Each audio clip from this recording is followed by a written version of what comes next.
Magandang araw po sa inyo lahat, no? So, purihin ng ating pong Panginoon Diyos sa oras na ito. So, magandang araw po sa mga minamahal nating mga kapatiran at sa mga kapatiran po natin dito po sa lugar po ng Bagong Silangan ay magandang araw po sa inyo lahat, no? So, ang ating pong pag-aaralan po ngayon sa hapon na ito ay patungkol po sa salita ng Diyos, ang Biblia. Alam niyo mga kapatid, no? Sa lahat ng mga babasahin, mas maigi na basahin po natin ang salita ng Diyos. Sapagkat ang salita ng Diyos, ito po yung nagbibigay po sa atin ng kaunawaan, no? Tungkol po sa ating pong pamumuhay, lalo na't alam po natin sa panahon po natin ngayon, ay dapat po tayo magtiwala sa Diyos at ang kanya pong salita. Ngayon, magbabasa po ng isang talata sa Biblia na ating pong pag-aaralan. Sabi ng Biblia sa 2 Timothy chapter 3 verse 16, sabi niya, ang lahat ng mga kasulatan na kinasihan ng Diyos ay mapapakinabangan din naman sa pagtuturo, sa pagsalansala, at sa pagsaway sa ikatututo na nasa katwiran. So, purihin ang Diyos sa pagbasa po ng kanya pong salita. Tayo po ay manalangin. Let's pray. Dakilang Diyos, Ama na makapangyarihan sa lahat. Salamat o Ama sa inyo pong dakilang salita, Lord, na nagbibigay sa amin ng buhay. At tunay nga po ng Diyos ay inyo pong pagpalain ng bawat isa sa amin. At pangunahan niyo po ang Ama, ang bawat mananampalataya sa buong mundo, ang lahat ng mga kapastoran pang ng Diyos, Ama. Manuwa po namin ang inyo pong mga mensahe. At ito po ay magbigay sa amin ng paalala at kalakasan po sa amin pong pamumuhay bilang inyo pong anak pang ng Diyos, Ama. Patawarin po kami sa mga pagkakasala. Nawa Lord, inyo pong linisin aming mga puso pang ng Diyos, Ama. Purihin ka at samba niyo na kilang pangalan. Ang lahat ng ito, Lord, ay itinataas ko po sa matamis sa pangalan ni Jesus. Amen. So, sabi ko nga po kanina, ang ating pong usapin ay patungkol po sa salita ng Panginoon Diyos. Ngayon po mga kapatid, ang tanging naghihiwalay sa Kristyanismo mula sa anumang relihiyon ay sa sanlibutan ito ay ang pinanghahawakan nitong kapangyarihan na isinulat na sakdal mula sa salita ng Diyos, no? Kaya bilang anak ng Diyos, bilang tao, ay malaman po natin ang kahalagahan ng salita ng Diyos. Nang matanggap po natin ang ating pong Panginoong Hesus, ay nagkaroon po tayo ng tinatawag na biyaya at pagbabago. Dahil lamang po sa nalaman po natin na patungkol po sa mabuting balita, at ito po ay sa pamagitan po ng salita ng Diyos.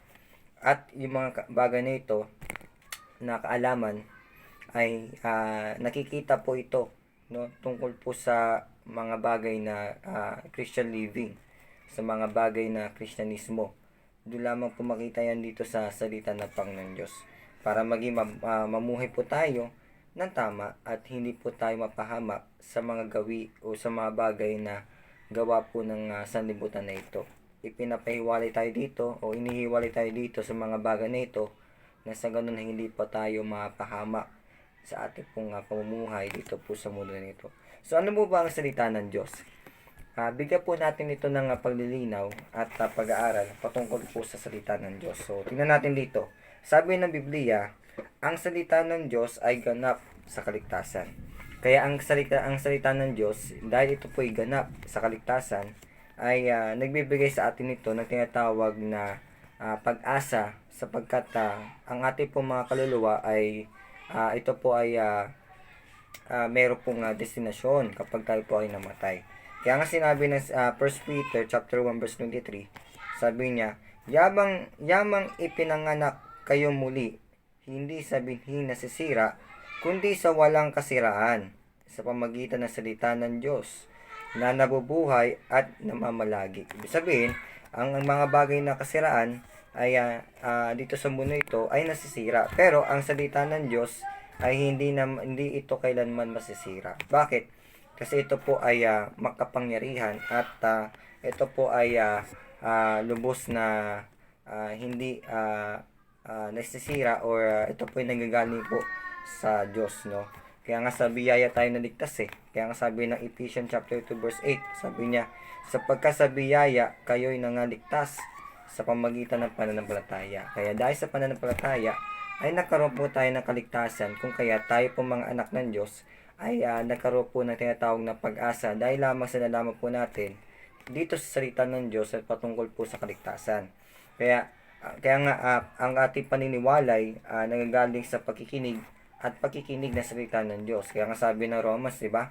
Sabi dito, kaya nga ang paniniwala ay nanggagaling sa pakikinig at pakikinig ay sa pamagitan ng salita ng Diyos. Kaya dahil sa nakinig natin o napakinggan po natin ang salita ng Diyos, nagkaroon po tayong tinatawag na ebanghelyo. No, kaligtasan na nagkaroon po tayo ng pag-asa dahil sa narinig po nating salita. Amen? Kaya yun po mga kapatid. Kaya nga naging tayo, tinatawag na fitly do sa narinig po natin. 'Di ba? Kung tayo nga ay naniniwala po tayo sa mga sabi-sabi, no? Mas paniwalaan po natin ang salita ng Diyos sapagkat itong salita ng Diyos ay ito po ay totoo, no? Kung sa sabi-sabi lamang po ay ito po ay hindi naman totally na totoo, no? Kasi haka-haka lang po 'yun eh. Pero itong salita ng Diyos, ito po ay totoo. Kung kaya tayo atin pong bigyan ng pansin ang pag-aaral nito sapagkat ito po ay nabibigay sa atin ng kaunawaan patungkol po sa kaligtasan. Hindi lahat ng nagtuturo, no, na nagagaan sa salita ng Diyos ay tama. Kailangan natin itong suriin para na sa ganun na hindi tayo madaya. Kaya nga ang Biblia ay free for all, no?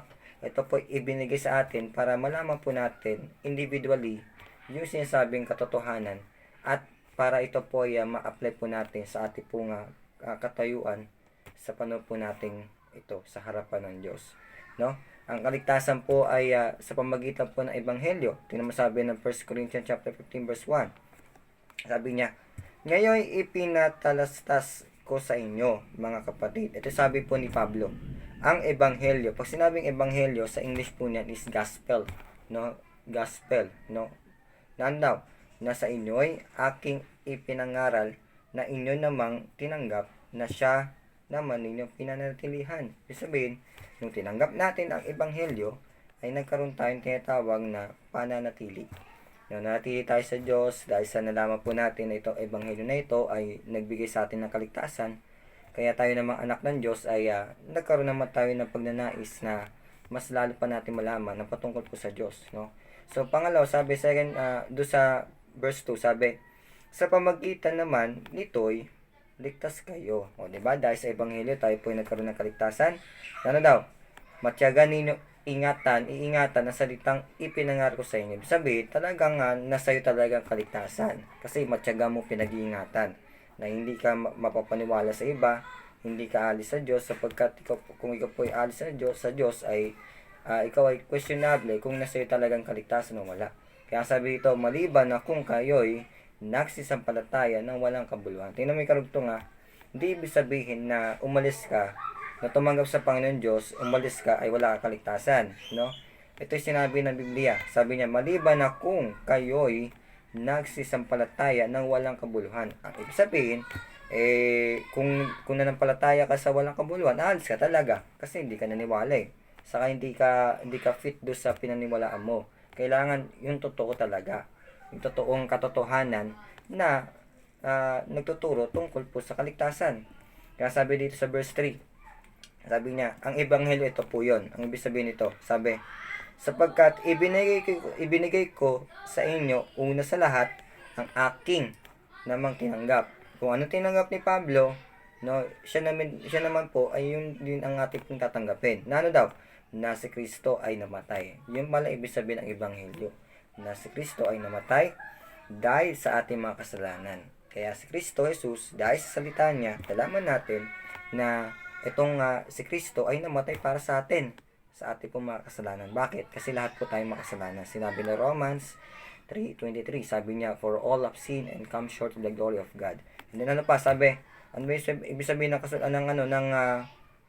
ebanghelyo? Sa verse 4, sabi niya, at siya ay inilibing, no? Una, siya po ay namatay para po sa ating mga kasalanan. Pangatlo, sabi dito, siya ay inilibing, no? So wala naman siguro buhay na inilibing, no? Kailangan patay ka. Patay ka para ilibing ka.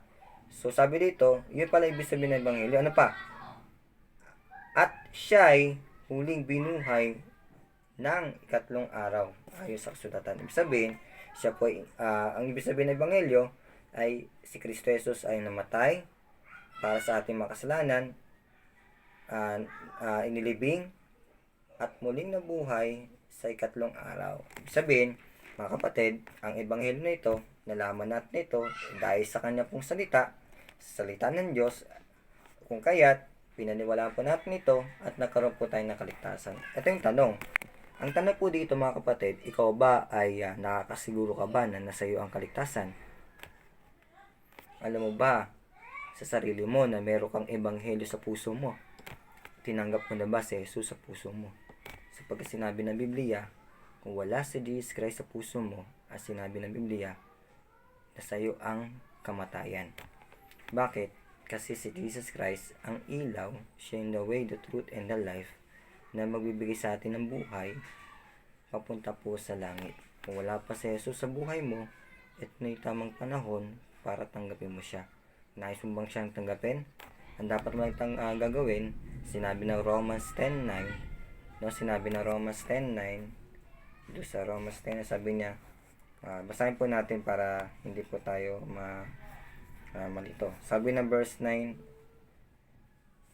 na kung ipapahayag sa iyong bibig si Jesus at manampalataya sa iyong puso na ang Diyos ay binuhay siya mula sa mga patay, ikaw ay maliligtas. Kailangan may pagsasampalataya, paniniwala, no? Pananampalataya, at ano pa? Sabi dito, kailangan ikaw ay sambitin mo ito sa iyong bibig. At, syempre, pangatlo, papasukin mo si Jesus sa puso mo. Nais mo ba siyang papasukin sa iyong puso? Ito yung tamang panahon. Huwag mo sayangin ang buhay, kapatid. Sapagkat kung sasayangin mo na yung buhay mo, at pinakinggan mo itong mensahe na ito, at inyo pong tinanggihan, balang araw, ikaw po ay sisingilin ng Panginoon Diyos, sapagkat ikaw po ay hindi tumalima sa kanya pong salita. Kaya ang Diyos ay nang-ayaya sa atin, nag-i-invite sa atin na tayo po ay magkaroon po ng kaligtasan. Nais mo bang tanggapin ng Panginoon Diyos?